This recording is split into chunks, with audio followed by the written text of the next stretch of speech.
से सूक्ष्म में प्रवेश करते हुए आगे बढ़ रहे हैं, वैसे वैसे हमें संकटों और अभावों के वास्तविक कारणों को समझने में सुविधा मिल रही है। मोटी बुद्धि सदा संकटों का कारण बाहर ढूंढती है। व्यक्तियों, परिस्थितियों पर ही प्रस्तुत विपन्नताओं का दोष थोपकर चित्त हल्का करने की विडंबना चलती रहती है। समझदारी बढ़ने पर ही यह पता चलता है कि घटिया व्यक्तित्व ही पिछड़ेपन से लेकर समस्त संकटों के घाट हैं। मनस्थिति के अनुरूप परिस्थिति बनती है, उसे विचारशील ही स्वीकार करते हैं। अन्यथा आम तौर से कठिनाइयों के कारण बाहर ही ढूंढे जाते हैं।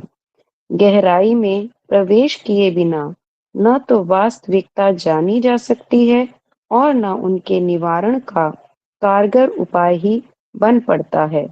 व्यक्तित्व का घटियापन सूझ ही न पड़े, उसके सुधार की कोई योजना बने ही नहीं, तो परिस्थितियों की विपन्नता का समाधान हो नहीं सकता। वे एक से दूसरा रूप भर बदलती रहेंगी।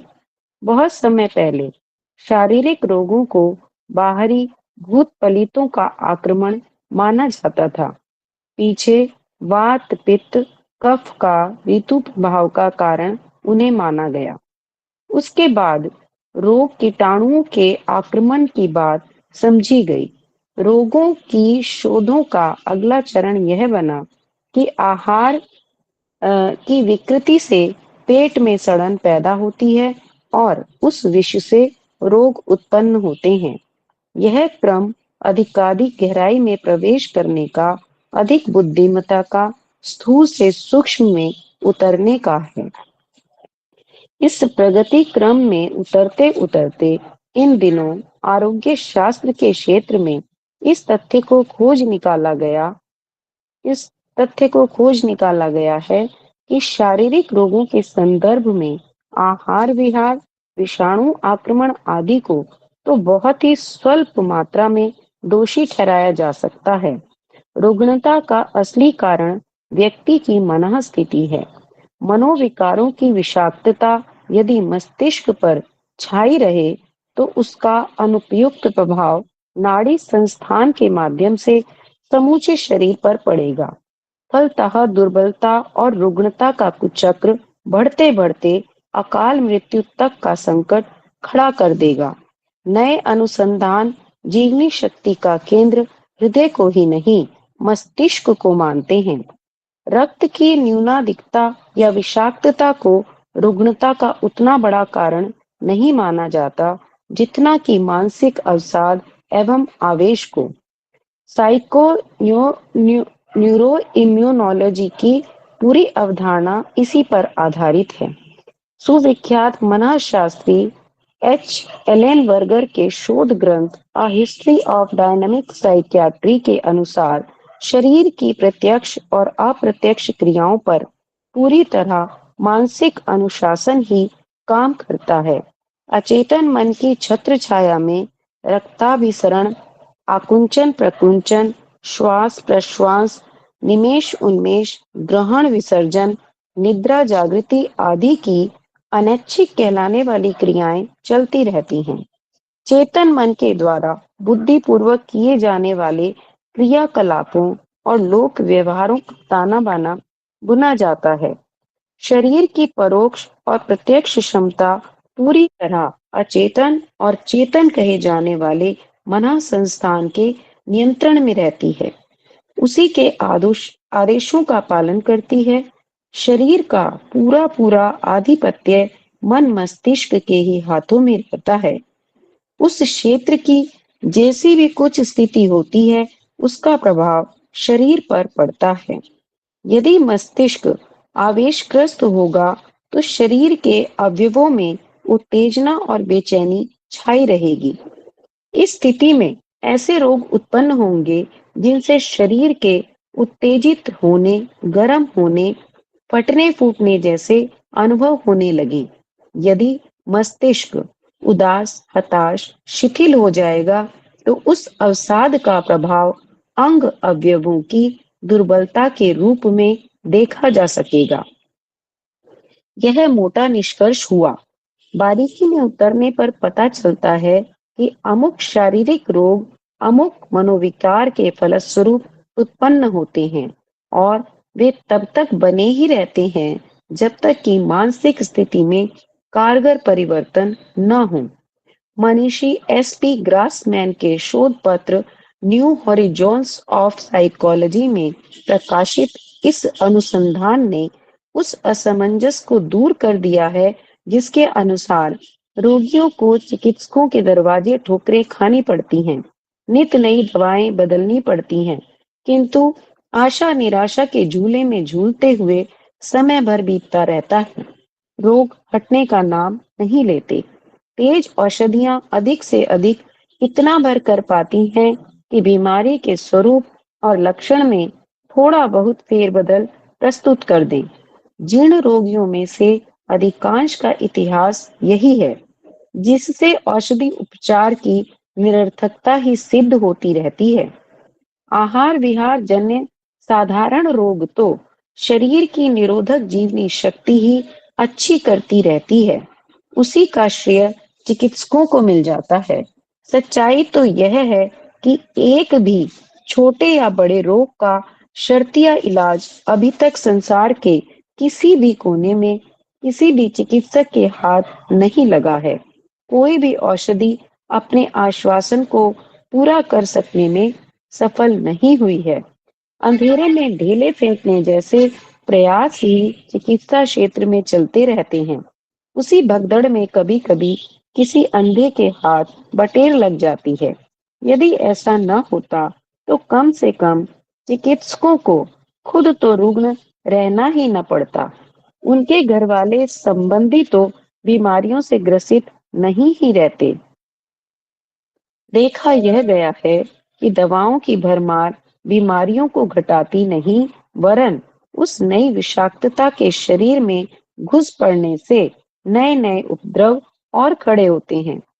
सच तो यह है कि चिकित्सकों के शरणागत रहने वाले की अपेक्षा वे कहीं अधिक नफे में रहते हैं, जिन्हें चिकित्सा का सौभाग्य या अभिशाप प्राप्त कर सकने का अवसर ही नहीं मिल सका।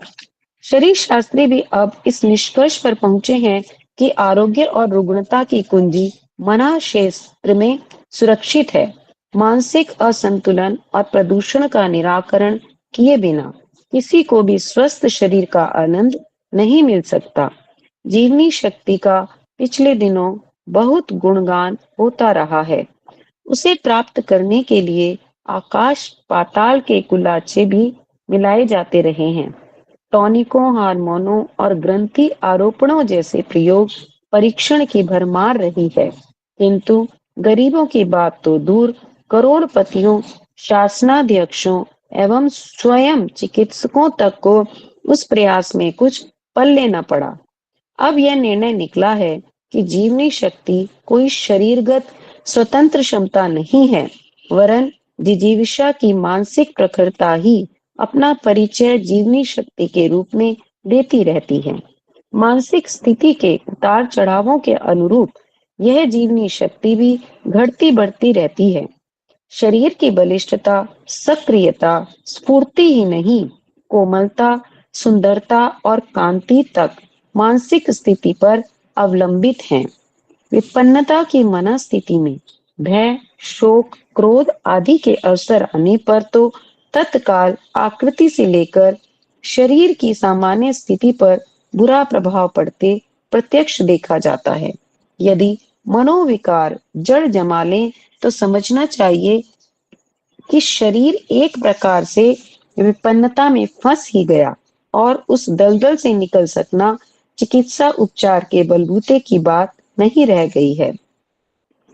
अब आरोग्य की दशा और रोग निवृत्ति की दोनों ही आवश्यकताओं की पूर्ति के लिए मना संस्थान की खोजबीन करना आवश्यक हो गया है और समझा जाने लगा है कि यदि मनुष्य के चिंतन क्षेत्र में घुसी हुई विकृतियों की ओर ध्यान नहीं दिया गया, वहां जमी हुई वितृष्णाओं और विपन्नताओं का समाधान न किया गया, तो आहार विहार का संतुलन बनाए रखने पर भी रुग्णता से पीछा छूट नहीं सकेगा। चिकित्सा उपचार से भी मन बहलाने के अतिरिक्त और कुछ प्रयोजन सिद्ध हो नहीं सकेगा। अब क्रमशः औषधि उपचार का महत्व घटता जा रहा है और मानसोपचार को प्रमुखता दी जा रही है।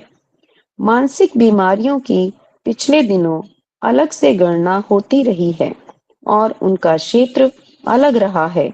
अब नए शोध प्रयोजनों ने कुछ दुर्घटना जैसे आकस्मिक कारणों से उत्पन्न होने वाले रोगों को ही शारीरिक माना है और लगभग समस्त बीमारियों को मनाह क्षेत्र की प्रतिक्रिया घोषित किया गया है।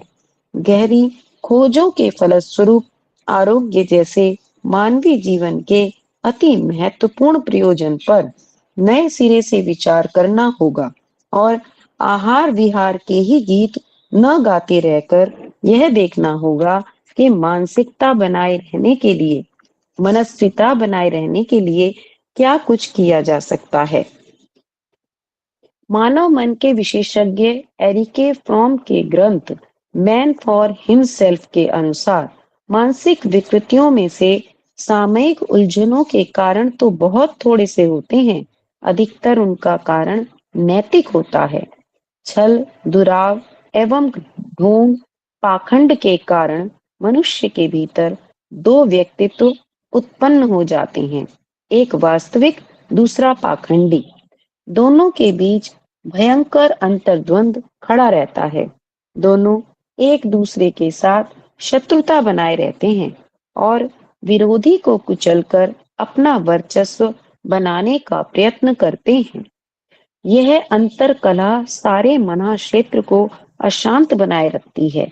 इस विग्रह के फलस्वरूप अनेकों रोग उठ खड़े होते हैं और वे वैसी ही मानसिक स्थिति बने रहने तक हटने का नाम नहीं लेते। शारीरिक रोग प्रत्यक्ष होते हैं, इसलिए उनकी जानकारी भी सहज मिल जाती है और दवा दारू से इनका इलाज होने के भी साधन मौजूद रहते हैं। मानसिक रोगों के विक्षिप्त अर्ध विक्षिप्त स्तर के ऐसे लोग गिने जाते हैं जो अपना सामान्य कामकाज चला सकने में असमर्थ हो गए हों, जिनका शरीर निर्वाह और लोक व्यवहार लड़खड़ाने और लटपटाने लगा हो, जो अपने लिए और साथी संबंधियों के लिए भार बन गए हों। ऐसे रोगियों की संख्या भी लाखों से आगे बढ़कर करोड़ों की संख्या में अपने ही देश में छूने लगी है। ऐसों की संख्या का तो कोई ठिकाना ही नहीं, जो रोजी रोटी तो कमा लेते हैं और खाते सोते समय भी साधारण लगते हैं, पर उनका चिंतन विचित्र और विलक्षण होता है। कितने ही दुष्टता की भाषा में सोचते हैं और हर किसी पर दोषारोपण करते हुए शत्रुता की परिधि में लपेटते हैं। कितने ही आशंकाओं, संदेहों, आक्षेपों के इतने अभ्यस्त होते हैं कि उन्हें अपनी पत्नी, बेटी, बहन तक के चरित्र पर अकारण संदेह बना रहता है। संबंधियों और पड़ोसियों को अपने विरुद्ध कुचक्र रचते हुए देखते हैं। दुर्भाग्य और ग्रह नक्षत्रों के प्रकोप से कितने ही हर घड़ी कांपते रहते हैं और विपत्ति का पहाड़ अपने ऊपर टूटता अनुभव करते रहते हैं। शेख चिल्लियों के मंसूबे बांधते रहने वाले संभव असंभव का विचार किए बिना अपने सपनों की एक अनोखी दुनिया बनाए बैठे रहते हैं। न अपनी पटरी दूसरों के साथ बिठा पाते हैं, न किसी और को अपना घनिष्ठ बनने का अवसर देते हैं।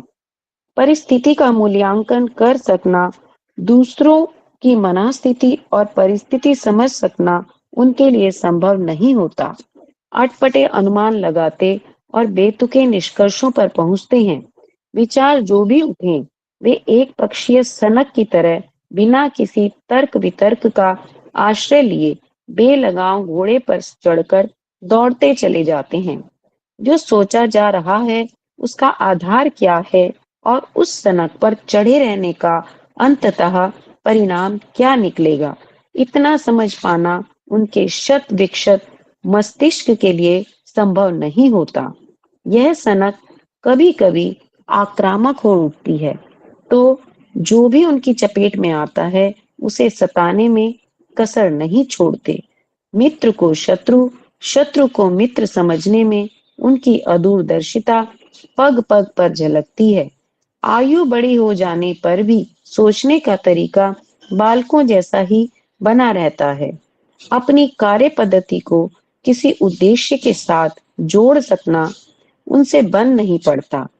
जैसे तैसे समय गुजारते हुए ज्यों-ज्यों करके ही मौत के दिन पूरे कर लेते हैं। इन्हें पागल तो नहीं कह सकते, पर व्यक्तित्व की परख की दृष्टि से उनसे कुछ अच्छी स्थिति में भी उन्हें नहीं समझा जा सकता। मनीषी एल के फ्रैंक के ग्रंथ सोशल एनालिसिस के अनुसार विक्षिप्त, अर्धविक्षिप्त और विक्षिप्तता के सन्निकट सनकी लोगों से प्राय आधा समाज भरा पड़ा है। मूढ़ मान्यताओं, कुरीतियों, अंधविश्वासों से जकड़े हुए लोगों में तर्क शक्ति एवं विवेक बुद्धि का अभाव रहता है। उनके लिए अभ्यस्त ढर्रा ही सब कुछ होता है। उस लक्ष्मण रेखा से बाहर जाने में उन्हें भय लगता है। स्वतंत्र चिंतन के प्रकाश से उनकी आंखें चौंधिया जाती हैं और औचित्य को समझने स्वीकारने जैसा साहस उनके जुटाए जुट ही नहीं पाता। इस वर्ग के लोगों को मानसिक दृष्टि से अविकसित नर पशुओं की श्रेणी में ही रखा जा सकता है। शरीर से असमर्थों, दुर्बलों और रुग्णों की तरह मानसिक पिछड़ेपन और विकारग्रस्तता के दलदल में धंसे हुए लोगों का ही बाहुल्य अपने समाज में दृष्टिगोचर होता है। यह विक्षिप्तता भी एक प्रकार की बीमारी ही है, जिसमें प्राणियों को तिरस्कार, असंतोष, अभाव एवं चित्र विचित्र प्रकार के दुख सहने पड़ते हैं। विचारणीय है कि यह सब होता क्यों है। मनुष्य का प्रत्यक्ष कोई दोष दिखाई नहीं पड़ता। जानबूझकर ऐसा कुछ किया हो तो जिससे उन शारीरिक व्याधियों और मानसिक आदियों का दुख सहना पड़े, ऐसा कुछ सूझ नहीं पड़ता। फिर ईश्वर ने ऐसी विचित्र संरचना क्यों की? किसी को ऐसा, किसी को वैसा क्यों बनाया? इसका भी कोई उत्तर नहीं हो सकता। ईश्वर न तो अन्यायी है, न उसकी सृष्टि में अंधेरगर्दी, अव्यवस्था न उसकी सृष्टि में अंधेरगर्दी, अव्यवस्था। दूसरी ओर इन व्याधिग्रस्त लोगों का ऐसा कोई प्रत्यक्ष कसूर भी नहीं दिख पड़ता जिसका दंड भुगतने जैसी बात कही जा सके। इस असमंजस का समाधान मनःशास्त्र के आचार्य कोरन हार्नी के शब्दों में कहें तो अनैतिक एवं असामाजिक चिंतन और कर्तव्य से उत्पन्न होने वाला अंतर्द्वंद दोहरा व्यक्ति रच लेता अंतर्द्वंद दोहरा व्यक्तित्व रच देता है और उससे निरंतर उठने वाली आंतरिक कला सारी मनोभूमि को क्षत विक्षत करके रख देती है। संचालक के आहत, घायल, उद्विग्न होने पर उसके अधीन काम करने वाले तंत्र की दुर्दशा होना स्वाभाविक है। शरीर के अनाचार और मस्तिष्क के मनोविकार ही वे कारण हैं जिनके कारण आत्मसत्ता का संचालित तंत्र अनेकानेक प्रकार के आत्मदंडों की व्यवस्था अपने आप कर लेता है। ये आत्मदंड ही शारीरिक रोग, मानसिक उद्वेग और असफलताओं के रूप में प्रकट होते हैं। यह त्रिविध समन्वय कितना कष्टकर और संतापदायक होता है, उसे भुक्तभोगी ही जानता है। जिन्हें इन संकटों का त्रास सहना पड़ता है, उनके लिए इस विपन्नता का प्रत्यक्ष नरक के रूप में ही अनुभव होता है। यमलोक के अधिपति चित्रगुप्त को अचेतन मन ही समझा जाना चाहिए। उनका कार्यक्षेत्र यमलोक वह मन संस्थान है जिसमें प्रतिफल को परिणित कर सकने की ईश्वर प्रदत्त क्षमता मौजूद है। यम नियमन व्यवस्था एवं अनुशासन को कहते हैं। मस्तिष्क को यमलोक और उसकी मूलभूत सत्ता को चित्त को चित्रगुप्त की संज्ञा देकर शास्त्रकारों ने स्थिति का सर्वथा सही चित्रण किया है। ईश्वर ने सर्वत्र स्वसंचालित पद्धति रखी है ताकि न्याय व्यवस्था का अलग अतिरिक्त झंझट न उठाना पड़े। अपनी ही सत्ता का एक पक्ष कर्म करता है और दूसरा उसका प्रतिफल गढ़कर तैयार कर लेता है। बाहर के न्यायाधीश को तो भ्रम में भी डाला जा सकता है, पर अंतस में बैठे हुए हर दृष्टा की निष्पक्ष न्यायशीलता को जुटलाना तो किसी के लिए भी संभव नहीं हो सकता। इतना सब जान लेने के उपरांत हमें एक ही निश्चय निष्कर्ष पर पहुंचना पड़ता है कि चेतन की मूल सत्ता अंतःकरण को प्रभावित करने वाले नैतिक और अनैतिक विचार एवं कर्म ही हमारी भली और बुरी परिस्थितियों के लिए पूर्णतया उत्तरदायी हैं। इसी उद्गम से हमारे उज्जवल भविष्य का आधार खड़ा होता है और यहीं से विपत्तियों के जाल गिराने वाली दुखद संभावनाएं विनिर्मित होती हैं। इस मूल केंद्र का परिशोधन करना ही एक प्रकार से आंतरिक कायाकल्प जैसा प्रयास है। प्रस्तुत संकटों से छुटकारा पाने और निकट भविष्य में फलित होने वाले संचित प्रारब्धों का निराकरण करने के लिए आंतरिक परिशोधन का प्रयास इतना अधिक आवश्यक है कि उसे अनिवार्य की संज्ञा दी जा सकती है और कहा जा सकता है कि विश्व वृक्ष की जड़ें काटने से ही काम चलेगा, टहनियां तोड़ने और पत्तियां गिराने से स्थायी समाधान नहीं बन पड़ेगा। जी बहुत बहुत धन्यवाद भैया। प्रणाम सभी को। धन्यवाद दीदी। चैप्टर बड़ा था, आपको वाचन काफी करना पड़ा। आपके वाचन के लिए बहुत बहुत धन्यवाद।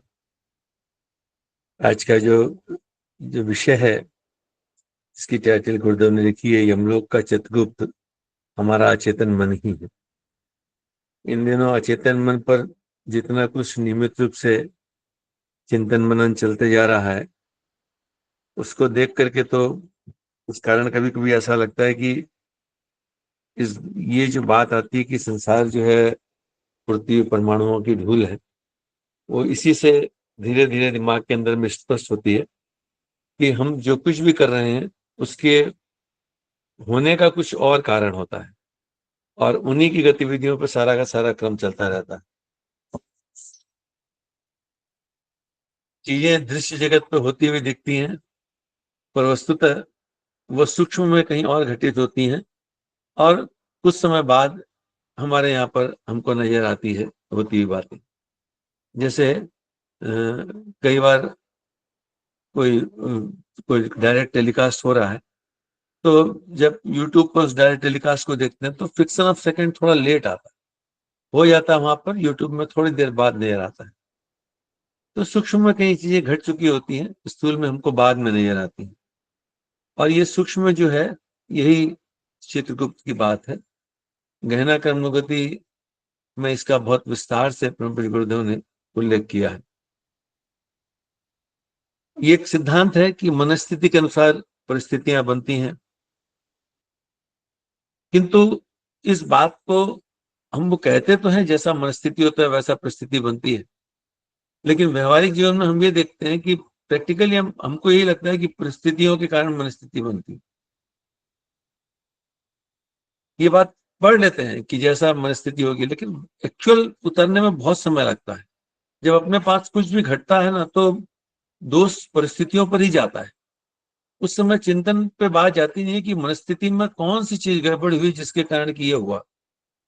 इन स्वाध्याय का परिणाम ये होता है कि उस समय कुछ भी हो, लेकिन थोड़े समय बाद ही जब थोड़ा सा शांत होते हैं तो फिर एनालिसिस करने का मन करता है कि अगर ये सिद्धांत सही है तो फिर हमारे कौन से जगह पर कौन सा वायरस घुसा हमारे मस्तिष्क में, हमारे अचेतन मन में, अभी का या पूर्व जन्म का कहीं का, जिसके कारण की इन परिस्थितियों का हमको सामना करना पड़ा।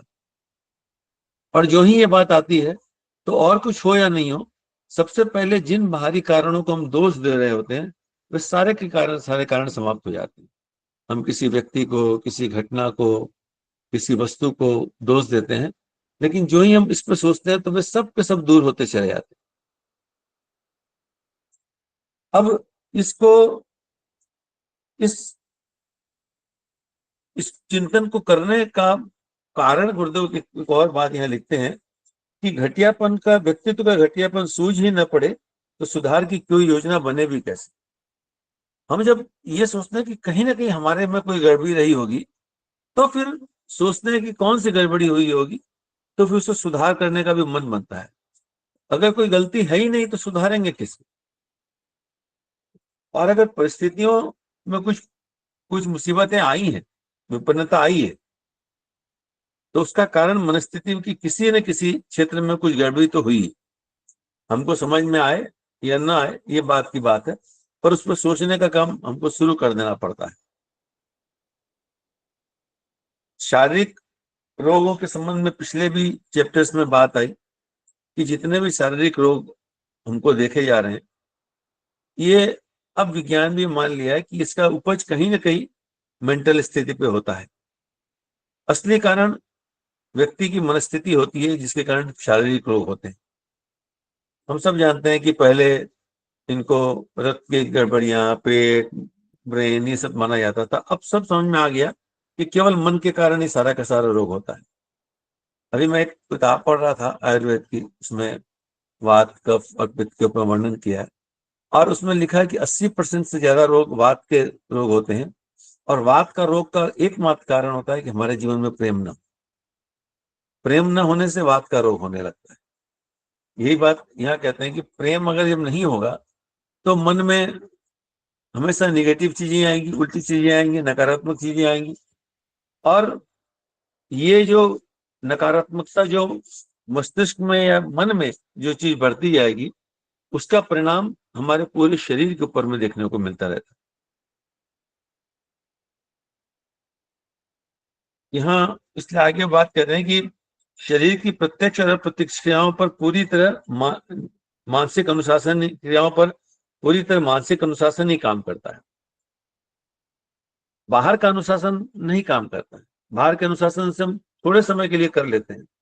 या ये समझ लिए कि जब तक हमारा शरीर थोड़ा स्वस्थ है, मजबूत है, तब तक बाहरी अनुशासन काम कर लेता है।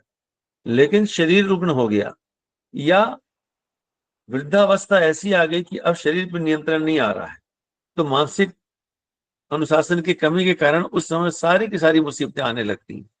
इसलिए कहा जाता है ना कि बुढ़ापा अक्सर बचपन का पुनरागमन होता है। जिससे बच्चों को ना ही करते रहो तभी वो कुछ कुछ काम कर लेते हैं, वैसे ही वृद्धावस्था में न चाहते हुए भी कुछ कार्य हो जाते हैं, क्योंकि मानसिक अनुशासन का आरंभ से अभ्यास नहीं। और ये अभ्यास जिस समय हम, हमारा शरीर पूरा स्वस्थ है, हम पूरे युवा हैं या अच्छी ऐसी स्थिति में है कि शरीर पर हमारा नियंत्रण है, इस समय इसका अभ्यास कर लेने से वृद्धावस्था में वो समस्याएं देखने को नहीं मिलेंगी। अगर ये बात आज के समय हमको समझ में आ जाए कि शरीर पर पूरा का पूरा कंट्रोल जो है वो मन मस्तिष्क के हाथ में रहता है, हमारा ऑटोनोमस नर्वस सिस्टम जो है वो अपने आप अपना काम कर रहा होता है। अगर उसमें कहीं भी गड़बड़ी होगी मानसिक चिंतन में, तो उत्तेजना और बेचैनी छाई रहेगी। उसका परिणाम ऐसे रोगों के रूप में आएगा जिसमें कि शरीर गर्म होगा, दिमाग गर्म होगा, इस प्रकार की घटनाएं घटेंगी। और अगर मन में उदासी आ गई तो शरीर का कोई अंग दुर्बल होता जाएगा, काम करने की इच्छा नहीं होगी, इस प्रकार की बातें होंगी। ये हम लोग अपने जीवन में भी प्राय देखते रहते हैं। तो ये समझा जा सकता है कि अगर हमें आवेग आ रहा है तो मतलब क्रोध आ रहा है, तो कहीं ना कहीं हमारे मस्तिष्क में उत्तेजना चली है, जिसके कारण क्रोध आ रहा है या बीपी बढ़ रहा है, इस प्रकार की घटना हो रही है। और अगर कोई काम का मन नहीं कर रहा है तो निश्चित रूप से मानसिक रूप से कहीं ना कोई थकान, तनाव या चिंता का क्षेत्र आया होगा। उस जगह पर जाकर के ठीक उसकी विपरीत क्रियाएं करके हम उस मुसीबत से अपने आप को उबार सकते हैं, आगे बढ़ सकते हैं। एक कितनी बड़ी बात लिखते हैं कि एक भी छोटे या बड़े रोग का शर्तिया इलाज अभी तक संसार के किसी भी कोने में किसी भी चिकित्सक के हाथ नहीं रहा। इतनी बड़ी बात लिखने की ताकत आम आदमी तो नहीं कर सकता है। हम लोग पढ़ ले रहे हैं, लेकिन पब्लिक डोमेन में बोलने के पहले हमें भी अपने उसके ऊपर बहुत काम करना पड़ेगा, तब हम ये बात बोल पाएंगे, जब हमारा इस पर नियंत्रण हो जाएगा। यही है मनोमय कोष की साधना का काम, कि अगर चिकित्सकों के हाथ में होता, और कारण भी कितना मजबूत देते हैं, तो कम से कम चिकित्सक खुद तो बीमार नहीं होता या अपने घर वालों को बीमार नहीं होने देता। लेकिन देखा जाता है कि सारे डॉक्टर्स बीमार, सारे डॉक्टर्स बीमार। उसका एक बहुत बड़ा कारण उनकी शैली भी है, जीवन शैली भी है। हमारे भी एक दो परिचित डॉक्टर्स बच्चे हैं जो डॉक्टरी किए हैं, अभी ये कर रहे हैं, 30-30 घंटे की ड्यूटी करते हैं। और जो डॉक्टर्स को देखते हैं रात में 8 बजे 10 बजे 12 बजे तक हॉस्पिटल में वो राउंड पे निकलते हैं। तो जब उनकी जीवनी शैली खुद की इतनी प्रकृति के विपरीत होगी, तो वो स्वस्थ कैसे होंगे। दूसरा एक ये भी देखा जाता है कि जो जिसका डॉक्टर होता है, जैसे कोई कैंसर का डॉक्टर है, तो बहुत संभावना है कि उसको कैंसर होता है। कोई हार्ट का डॉक्टर है तो उसको हार्ट का रोग होने लगता है, क्योंकि वो अपने आसपास वही घटनाएं घटते देखता है, और उन्हीं कारणों को अपने जीवन में भी देखता रहता है कि ये ऐसा होने से ऐसा होता है, ऐसा होने से होता है, और वो खुद ही उन्हीं रोगों से ग्रसित होते हुए देखे जाते हैं। तो इसका मतलब ये हुआ कि अगर कोई भी डॉक्टर ये जो बात कही है कि छोटा या बड़ा किसी भी रोग का शर्तिया इलाज संसार के किसी कोने में किसी डॉक्टर के हाथ नहीं है, तो इस पर तो विचार करना पड़ेगा। तो फिर ये किसके हाथ में है? ये हमारे मस्तिष्क के खुद के मन में है। डॉक्टरी हेल्प हमको सपोर्टिंग रोल प्ले कर सकती है, लेकिन असली काम तो अपने ब्रेन से करना पड़ता है। जब तक कि हमारा मानसिक स्तर ठीक न हो जाए, तब तक औषधियों का हल्का प्रयोग कर लिया गया, हमको सहयोग मिल जाए, पर आखिर काम तो अपने दिमाग से उससे निकल करके आगे होना पड़ेगा। और ये लिखते हैं कि वो सौभाग्यशाली हैं जो कि किसी चिकित्सक के पास चिकित्सक से परिचय नहीं है, चिकित्सक को जानते नहीं है, ताकि औषधियां भी नहीं जानते। मेरे एक परिचित परिवार है, उनमें कई डॉक्टर, तो हर समय किसी न किसी बात पे डॉक्टरी की बात करते रहते हैं, बीमारी की बात करते रहते हैं, और कुछ भी हो जाए तो कुछ दवाई खरीदने के लिए दौड़ते रहते हैं। तो जब मैं उनको ये देखता हूँ तो मुझे लगता है कि ये लोग बात बिल्कुल सही। कुछ चीजें हो सकती हैं जो शरीर अपने आप ठीक कर देता है, छोटी मोटी बीमारी तो जीवनी शक्ति को बढ़ाने के लिए होती है। अब तो डॉक्टर्स भी ये कहने लगे हैं कि बच्चों को एंटीबायोटिक मत दीजिए, क्योंकि उनको रोग इसलिए हो रहे हैं कि वो ज्यादा स्वस्थ हो सके, उनकी जीवनी शक्ति बढ़ सके। लेकिन जब तक कि उनके शरीर उन रोगों को पहचानता है, हम एंटीबायोटिक दे करके उनको मार डालते हैं, और वो समझ ही नहीं पाते हैं कि हमारे लिए क्या अच्छा और क्या बुरा। तो जीवनी शक्ति जैसा लिखा है कि कोई स्वतंत्र चीज नहीं है कि किसी मेडिसिन से हम पा लें।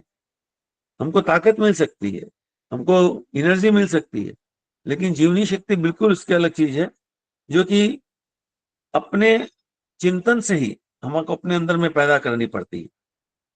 मानसिक स्थिति के उतार चढ़ाव के अनुरूप ये जीवनी शक्ति भी घटती बढ़ती है। तो ये जो पूरा चैप्टर इन दिनों हम पढ़ रहे हैं, इस पर प्रैक्टिकल हम लोगों को बहुत गहराई से करना पड़ेगा, तब जाकर के होगा। हर जगह अपने आप को टटोलते रहना पड़ता है 24 घंटे। आज तो ये होने लग गया कि कभी कभी तो करते करते भी थक जाते हैं, भाई कहाँ तक करेंगे, कहाँ तक देखेंगे। फिर कुछ घर में बह जाते हैं, फिर वो संभलते हैं, फिर उठते हैं कि नहीं, कुछ गड़बड़ी अपने अंदर में, उसको देखना पड़ेगा।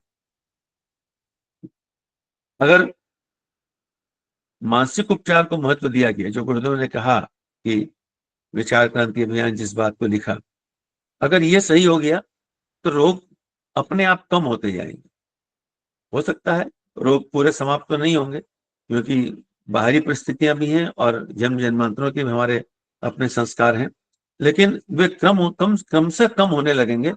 और यह भी देखा गया है कि जो लोग इस चिंतन में जीते हैं, उनको औषधियां बहुत ज्यादा नहीं लेनी पड़ती। कभी लेनी पड़ी तो थोड़ा बहुत बाहरी प्रयोग किया और उससे निकल गए, औषधियां भी छूटती चली गई।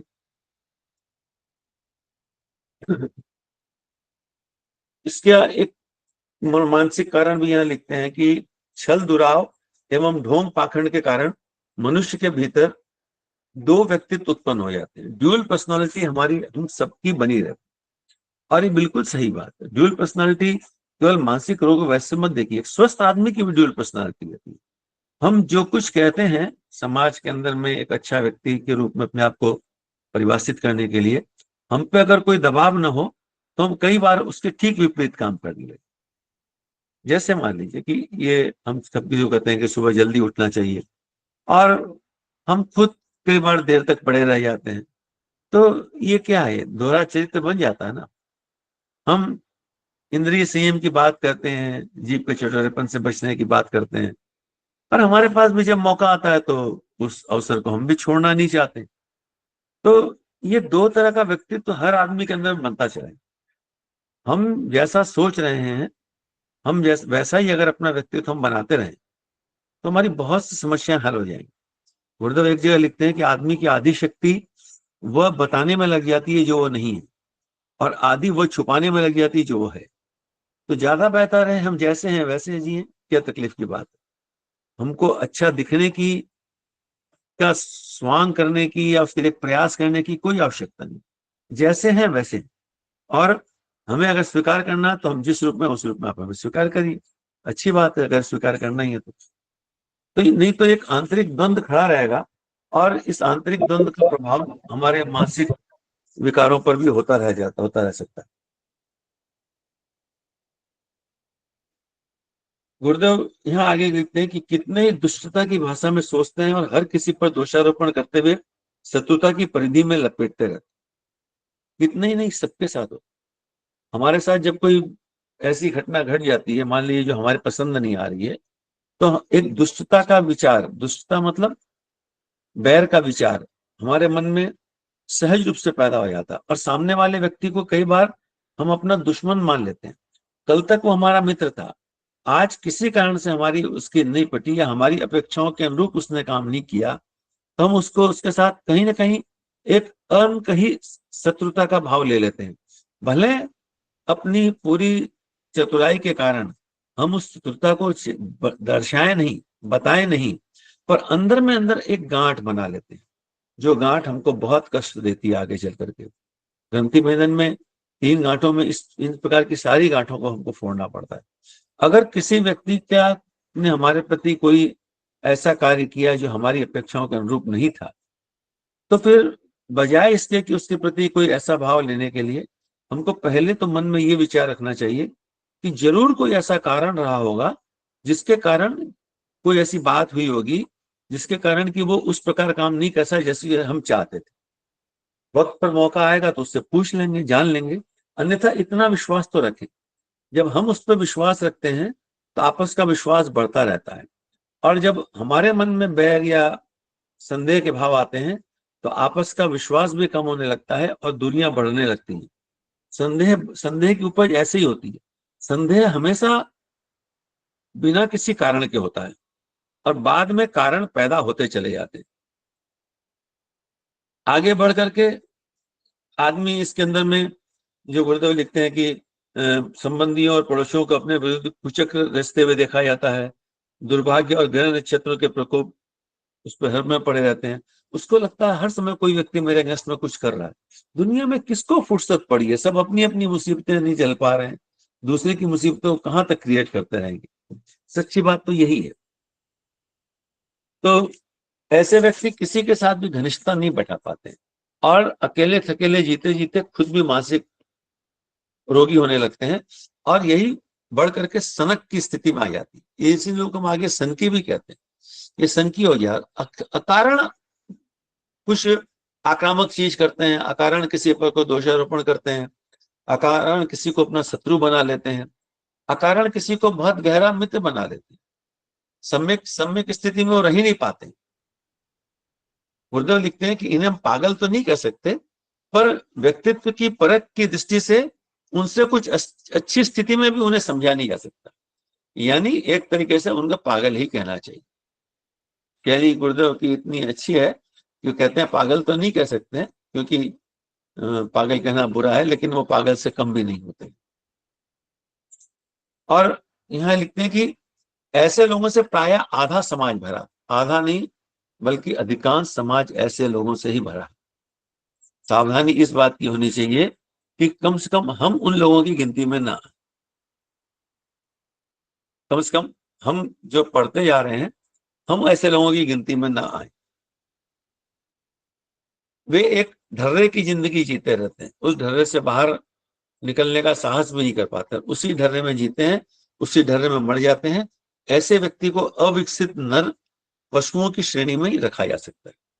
वो भी अविकसित, पूरी तरह विकसित हुए नहीं, विकसित होने का अवसर मिला पर पूरा तरह विकसित हो नहीं सके और पशु की श्रेणी में ही वो रहते चले जाते। ये सब क्यों होता है? तो गुरुदेव लिखते हैं कि ऐसा कोई, किसी ने, ईश्वर ऐसी कोई विचित्र संरचना क्यों करे, किसी को भी ऐसा, किसी को वैसा क्यों बनाया, इसका उत्तर नहीं हो सकता। ईश्वर न तो अन्यायी है, न उसकी दृष्टि में अंधेरगर्दी अव्यवस्था। ईश्वर को सर्वव्यापी न्यायकारी मानकर उसके अनुशासन को अपने जीवन में उतारेंगे। ईश्वर अपर सर्वव्यापी है, न्यायकारी है, तो वह किसी के साथ अन्याय क्यों करेगा, और वो हमारे साथ भी अन्याय क्यों करेगा? किसी के साथ में हम भी हैं, हमारे साथ भी अन्याय क्यों करेगा? यानी हमारे साथ जो कुछ हो रहा है वो सब कुछ न्यायकारी ही हो रहा है, भले हमको उचित नहीं लग रहा हो, क्योंकि हम इससे कुछ और की अपेक्षा लगा रखे थे, लेकिन जो कुछ हो रहा है वो न्यायकारी हो रहा है, जो हमारे साथ जो उचित होना है वही हो रहा है। और हमको अपने कारणों पर विश्लेषण करना चाहिए, और कारण दूर हो गए तो अगली बार हमारे साथ वैसी घटना नहीं होगी, ऐसा हमको विश्वास रखना चाहिए। इसका परिणाम यह होगा कि अंतर्द्वंद हमारा जो है वो कम होने लगेगा। जब अंतर्द्वंद कम हो जाएगा तो हमारी ड्यूल पर्सनालिटी भी समाप्त होती जाएगी, आंतरिक कलह हमारे समाप्त होते चले जाएंगे। अन्यथा आत्मदंडों की व्यवस्था हम स्वयं अपने आप करने लगेंगे। हमारे साथ जितनी भी बुरी घटनाएं घटती हैं, ईश्वरीय न्याय में भी गुरुदेव गहना कर्मणोती में गुरुदेव लिखते हैं कि वह जो कुछ हमारे साथ होता है वो हम स्वयं स्वीकार करते हैं। हम चला करके हमारी आत्मा एक ऐसी परिस्थितियों में जाती है जहां पे कि वो वे कष्ट हमें सहने पड़ते हैं। शरीर को कष्ट होता है और आत्मा आनंदित होती है कि चलो आज एक कर्ज हमारा उतरता चला गया। ये आत्मदंड ही शारीरिक रोग, मानसिक उद्वेग और असफलताओं के रूप में प्रकट होते हैं। इन तीनों का समन्वय, इससे त्रिविध समन्वय लिखते हैं कि या तो शारीरिक होगा, या मानसिक उद्वेग होगा, या किसी जीवन में कोई सफलता की जगह हमको असफलता हाथ लगे। ये कौन करता है? हमारा चित्रगुप्त रूपी जो मन है, यही हमको अपने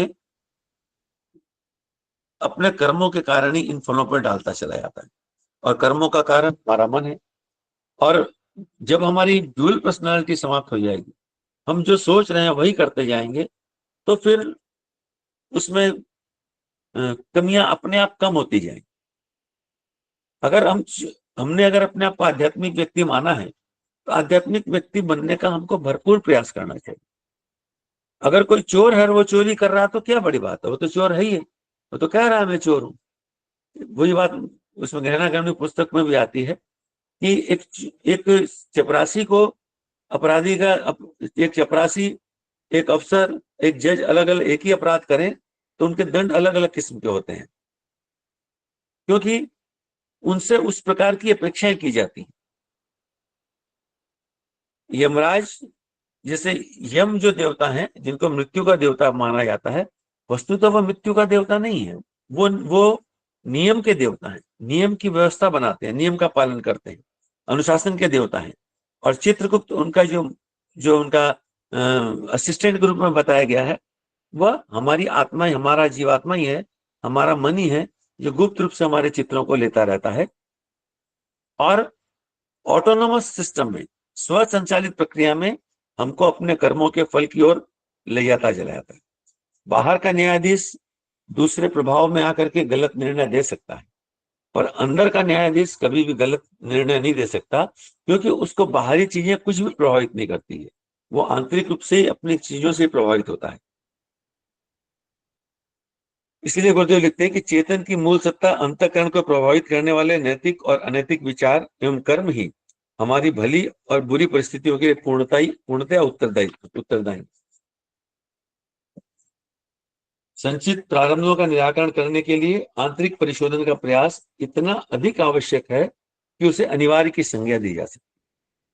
तो इन लेख को पढ़ने के साथ में जो महत्वपूर्ण बात हमारे जीवन में आती है या आनी चाहिए वो ये है कि हम इंट्रोस्पेक्शन अपना खुद ही हर घड़ी करते रहें, हर घड़ी करते रहें। कोई भी विचार अगर मन में कहीं से भी गलत आ गया तो उसको जितना जल्दी हो दूर कर दें, अन्यथा वो अचेतन मस्तिष्क में जाकर के कुछ कूड़ा कचरा पैदा करेगा और कहीं ना कहीं हमको परेशान करेगा, और वो शारीरिक रोग के रूप में आए, चाहे मानसिक उद्वेग के रूप में आए, या जीवन की असफलताओं के रूप में आए, ये हमारे सामने आते चले जाएंगे।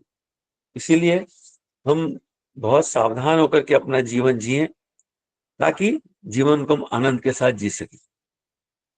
यही इस चैप्टर का जो गुरुदेव बल्कि इस चैप्टर का क्या, बल्कि कहें कि पिछले सारे चैप्टर्स में हम लोग लगभग इन्हीं विषयों पर चर्चा करते आ रहे हैं, और जितना चर्चा करते हैं उतना ही अपना मानसिक आधार भी मजबूत होता रहता है। तो भैया अब हम लोग इसको डिस्कशन के लिए रखें आगे। इसमें जो मैंने समझा मोटा मोटा मैंने रख दिया आपके सामने।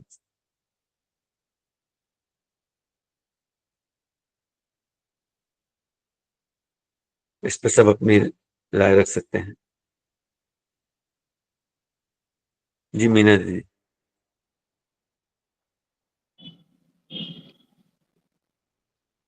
जी भैया, एक प्रश्न था कि जो लोग ऐसे मानसिक विकारों से जो ग्रस्त लोग हैं और जो इनका शिकार बनते हैं, वो खुद मानसिक विकारों से ग्रस्त हो जाते हैं, इसका क्या उपाय हो सकता है? क्योंकि उनके मानसिक उद्वेग, जैसे ये जो शक वाली बात आई, या जो इस तरीके के व्यक्ति होते हैं, तो वो तो पूरा जीवन ऐसे ही कट जाता है। बहुत से लोग आते हैं ऐसे संपर्क में। और दीदी जहां तक मैं समझता हूँ कि साइकेट्रिस्ट काउंसलिंग के माध्यम से उनको यही बात बताने का प्रयास करते हैं, और उनका इलाज साइकेट्रिस्ट के पास जाकर के वो उनको ये बात जो हम अपने आप समझ रहे हैं वो साइकेट्रिस्ट काउंसलिंग के माध्यम से उनको यही बात समझाने का प्रयास करते हैं कि इसका कारण तुम ही हो। भले उनके स्वर अलग होते हैं, वो एक एक डोज के हिसाब से धीरे धीरे उससे पहले उसकी हाँ में हाँ मिलाते हैं, फिर धीरे धीरे उसको टिल्ट करते हैं, फिर उसको ये कहते हैं कि इसका कारण तुम ही हो।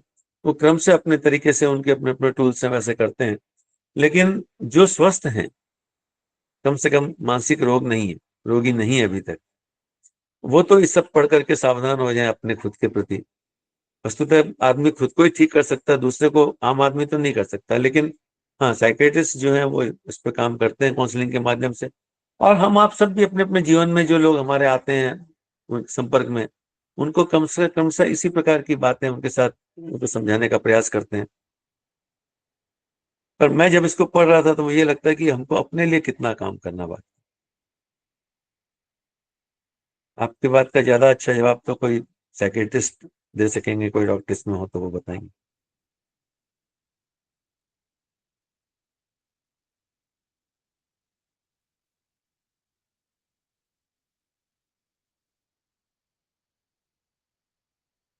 जी विनायक भैया। जी भैया प्रणाम। सभी को हम्म। प्रणाम। या मेरा भी एक प्रश्न था। आज का विषय बहुत मतलब हर कक्षा में बस ऐसा अनुभव हो रहा है कि पुनरावर्तन ही हो रहा है जो हमने पिछला पढ़ा है, और सूक्ष्म की तरफ गुरुदेव लेते जा रहे हैं। तो जैसा हमने भी इस विषय में पढ़ा आज के, उसमें ऊपर ऊपर अगर देखें तो एक चीज आता है कि आपके जो कर्तव्य कर्म है वो विचार के आधार पर या कर्तव्य के आधार पर, जो भी वो कर्म आप कर रहे हैं उसके आधार पर फिर आपकी प्रतिफल, उसकी परिणति फिर बन रही। तो आपने बताया भी, आपने भी कि जैसे हम विचार करते हैं उन पे बहुत हमें अलर्ट रहना चाहिए हर समय, किस क्षण क्या चल रहा है मन में, कब कहाँ पे फुल स्टॉप लगाना है। तो कई बार अनुभव हुआ है भैया कि मतलब विचारों पे वो कंट्रोल नहीं रहता है। अगर मान लीजिए वो अलग स्थिति है जब अगर आदमी है साधना के समय में है ध्यान में, तो वो फिर अलग आनंद में रहता है आदमी। उस समय की बात नहीं कर, नॉर्मल टाइम पे अगर देखें तो कई बार विचारों की उद्विग्नता कह लीजिए, या फिर जो भी विचारों का स्तर है उस पे कंट्रोल करना मतलब वो नहीं रहता है अगर, तो वहां पे कहीं ना कहीं कर्म को जो मैं देखता हूँ कि वो कर्म की विकृति हो रही, मतलब अगर विचार की दृष्टि से हम देखें, कुछ भी अगर विचार चल रहा है मन में, तो क्या एक तो ये हो गया कि उसको रोकना, अगर नहीं रोक पा रहे हैं तो एक आता है कि आप मान लिए कि ठीक है ये हुई है, तो मुझे वो पूछना है कि जैसे ये स्थिति है, तो इसमें शंकराचार्य जी की जो एक उन्होंने लिखी है, उन्होंने श्लोक लिखा है, इसमें उन्होंने एक्सेप्ट किया है हर जगह कि भाई कुकर्मी, कुसंगी, कुबुद्धि, कुदास, कुलाचारहीन, कदाचारलीन, कुदृष्टि, कुवाक्य, प्रबद्ध सदाहम, गतिस्थम गतिस्थम, तो क्या त्वमेका भवानी। तो मैं अगर अपने आप को जैसे एक इस तरह के, भाई हम प्रयास कर रहे हैं, लड़ रहे हैं उससे कि ऐसा विचार है, दूसरी तरफ वो विचार नहीं कंट्रोल हो रहा है, तो एक्सेप्ट हो कि अगर हम भगवान के सामने के भाई ये सब चीजों से मैं बंधा हुआ हूँ, मतलब उनके सामने एक्सेप्ट कर लेना, तो क्या फिर भी वो कर्म के रूप में, मतलब चित्रगुप्त कह लीजिए, चित्त कह लीजिए, उसमें संस्कार के रूप में बैठते हैं, मतलब जिसका फल फिर परिणति में, मतलब जिसका फल फिर बाद में मिलता है। तो शायद अगर मैं जहां तक समझ पाया आपकी बात को, कि कई बार कुछ ऐसी मनस्थिति हमारी होती है कि हम समझते हैं कि ये नहीं करना चाहिए, पर फिर भी हम उस काम को कर लेते हैं, जो करने के बाद या करते समय भी बोध होता है कि ये गलत। लेकिन परिस्थितियां जिन चीजों पर ऐसा होता, हमारा नियंत्रण अपने मन पर नहीं रह पाता, और उसके कर्म फल भी हमको आगे क्रम में वापस भोगने ही पड़ते हैं। तो उसमें मुझे ये लगता है भैया कि कोई भी चीज एक दिन में ऐसा नहीं होता है कि हम में से कोई भी कंप्यूटर नहीं है, मशीन नहीं है, इधर पड़ा उधर हो गया। मशीन तो है नहीं, इमोशंस हैं हमारे भी। हाँ, ये बात है कि बार बार पढ़ते पढ़ते ये होता है, हर पढ़ना भी हमारा एक कर्म है। जब से हम लोगों ने इस पुस्तक को अध्ययन करना शुरू किया है, तब से ये हुआ है कि ये दिमाग में पहले आ गई कि हर चीज के पीछे का रूट का कुछ और होगा, तो उसका मूल कारण वहां जाके खोजो। तो जब ये बात आती है तो वो उत्तेजना पहले तो थोड़ी कम होने लगती, अभी उसका अभ्यास नहीं है हमारे पास में, इसलिए सामने जो दिख रहा है उसी को हम सत्य मान लेते हैं। जबकि ये कहता है कि सामने जो दिख रहा है वो वही अकेला सत्य नहीं है, उसके कारण पीछे कहीं और भी हो सकते हैं। तो हमको उन कारणों तक जाने का प्रयास करना चाहिए। कई बार हमको कारण समझ में ना आए तो हम प्रार्थना के द्वारा उस पर काम कर सकते हैं कि इसके जो मूल कारण है उस तक हम जाएं और उसको दूर करें। अपने संदर्भ में भी मान लीजिए जब हम जप कर रहे हो, तो जप करते समय इस एक अनुभव करें कि जप की ऊर्जा जो हमारी है वो हमारे अचेतन मस्तिष्क में हमारे संचित कुसंस्कारों को समाप्त कर रही है, खत्म कर रही है, जो अभी तक पके नहीं है उन कार्यों को वहीं जला के समाप्त कर रही है। और जो इसमें जो गहना कर्मोगति में जो चीजें आई है ना, कि जो पक गए फल उसको तो भोगेंगे ही, वो बिल्कुल अलग बात। पर जो अभी पके नहीं है उनको वो जब की ऊर्जा वहां जाकर के उसको नष्ट करे, ध्यान की ऊर्जा अपने हमारे मूल सॉफ्टवेयर में जाकर के सिस्टम में ठीक करे, ये हमको करना चाहिए। जब हम ये करेंगे तो हम ये देखेंगे कि हमारी प्रतिक्रियाओं का जो समय है, मान लीजिए कि हमें आवेग भी आ रहा है, क्रोध आ रहा है, या तो कुछ भी उसके प्रति आ रही है, तो धीरे धीरे कम होने लगे, उसकी इंटेंसिटी कम होने लगी, उसका ड्यूरेशन। जैसे में क्रोध आ रहा है तो पहले बहुत जल्दी आ जाता था, आने के बाद बहुत देर रहता था, अब देरी से आएगा और आएगा तो जल्दी समाप्त हो जाएगा। क्रम से धीरे धीरे ऐसा होने लगेगा। तो जैसे जैसे ये होगा तो वैसे वैसे उसके साइड इफेक्ट भी कम हो जाएंगे, वैसे वैसे उसके कर्मफल भी कम होने लगेंगे, और समझ करके होगी चीजें। अनुग्रह में अध्यात्म का क्या रूल है? अनुग्रह में अध्यात्म का क्या रूल है? क्या उसका अध्यात्म का क्या रूल है?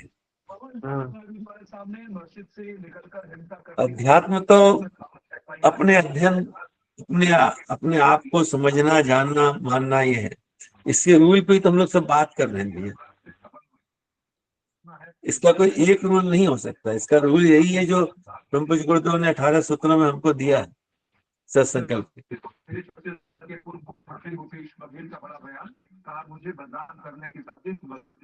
आपकी आवाज स्पष्ट नहीं आ रही। हम समझ रहे सर।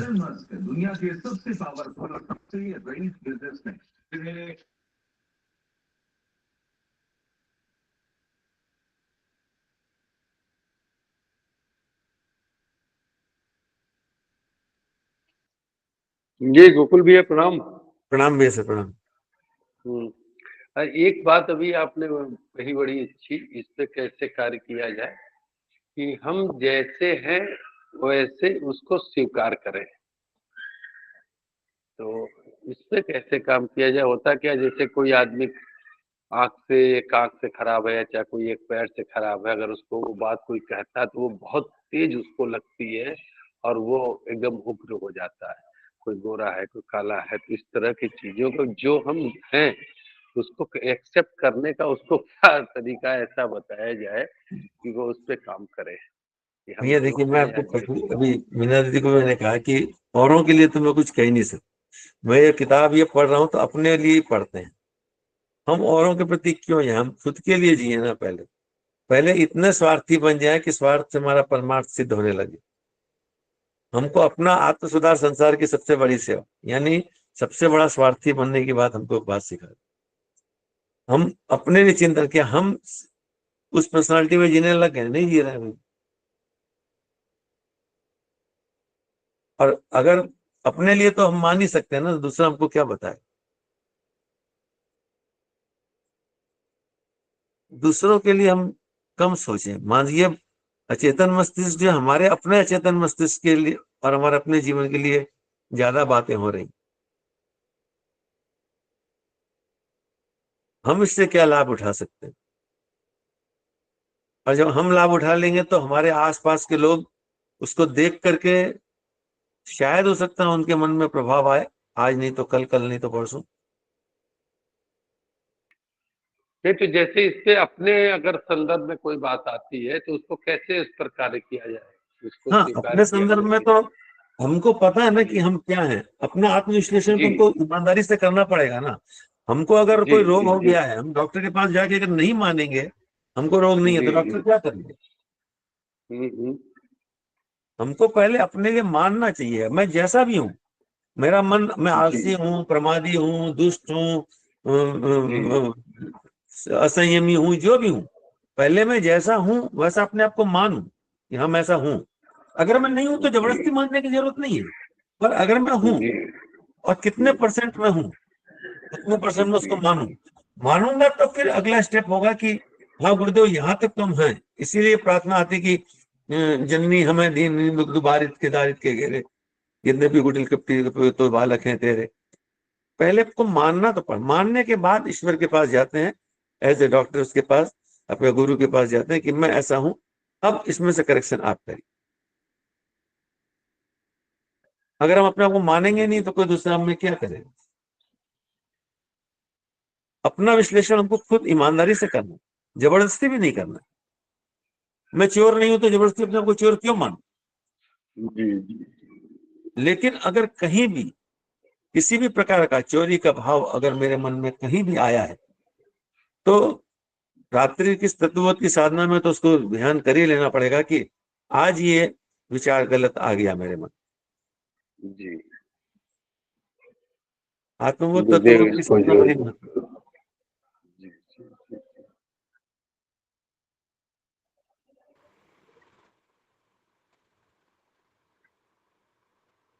भाई साहब आत्मविश्लेषण बहुत ईमानदारी से हमको अपना करना पड़ेगा भैया, तब हम लोग आगे ज्यादा अच्छा चल पाएंगे।